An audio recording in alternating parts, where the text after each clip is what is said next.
It can be a bumpy road to a successful, sustainable cattle operation for any producer. But with a lot of hard work, a rancher can overcome the obstacles, make a living in an industry he loves, and positively contribute to the environment. Alvin and Ann Cumlin are just such ranchers. They run the Lazy J Ranch west of Calgary in the scenic foothills of Alberta.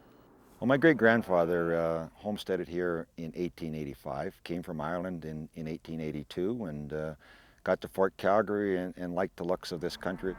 And I'm fourth generation, and my son and daughter, Robin and Matthew, are fifth generation.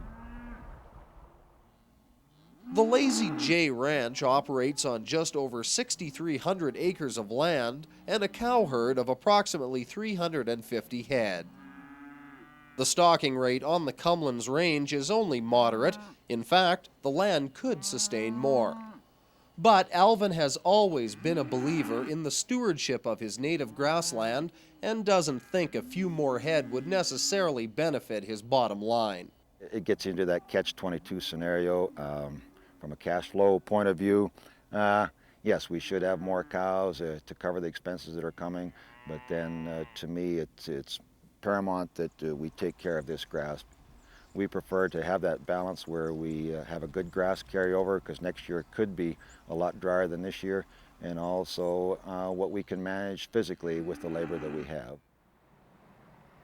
One of the benefits of living and working in a rancher's paradise like the Alberta foothills is a clean, adequate water supply. Between 18 and 22 inches of annual precipitation is the norm. The Jumping Pound Creek runs right through the ranch and is the lifeline for the operation. This is a special area for many reasons, but fish production is especially significant in the waterway. Studies show a full 80% of the Jumping Pound's rainbow trout spawning occurs on this ranch property. Well, actually, when they did the study, and then shortly thereafter, I made a point of attending the Cows and Fish program, and then got a real appreciation for how important it is. We did feel a special responsibility, but it's a win-win situation, and the prime spawning time is for mid to late May, and so we make every effort we can to keep the cattle away from the stream, or if they have to be on the stream, at least confine them with electric fencing. In addition to cattle management, varmint management initiatives are also underway. Some of the larger balsam poplar trees along the creek bank have been wrapped to protect against busy beaver. A whole ranch approach to water quality and sustainability is part of the mindset of the Cumlin family.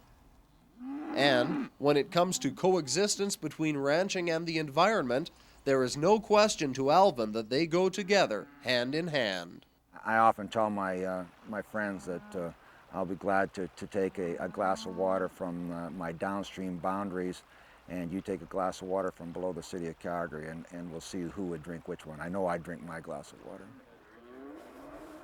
Living only a few miles from the ever-growing city of Calgary and the booming town of Cochrane can have its disadvantages. The ranch headquarters is less than 1 kilometer from the Trans-Canada Highway, so it's a bit like living in a fishbowl.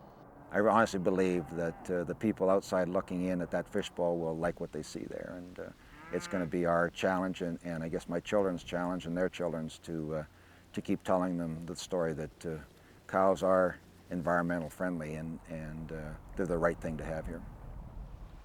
Alvin, Ann, Robin, and Matthew Cumlin are honored to receive the Alberta Cattle Commission's Environmental Stewardship Award for 2001.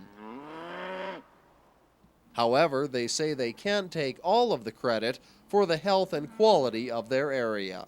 You can go 10 miles upstream, 10 miles downstream on this river and find as good and healthy as riparian areas. So a tribute has to go to all of the people that are on this Jumping Pound, and I guess I'm just lucky enough to have been nominated for a little bit that I've done, and prepared to speak out on it. And so we're glad to be a recipient.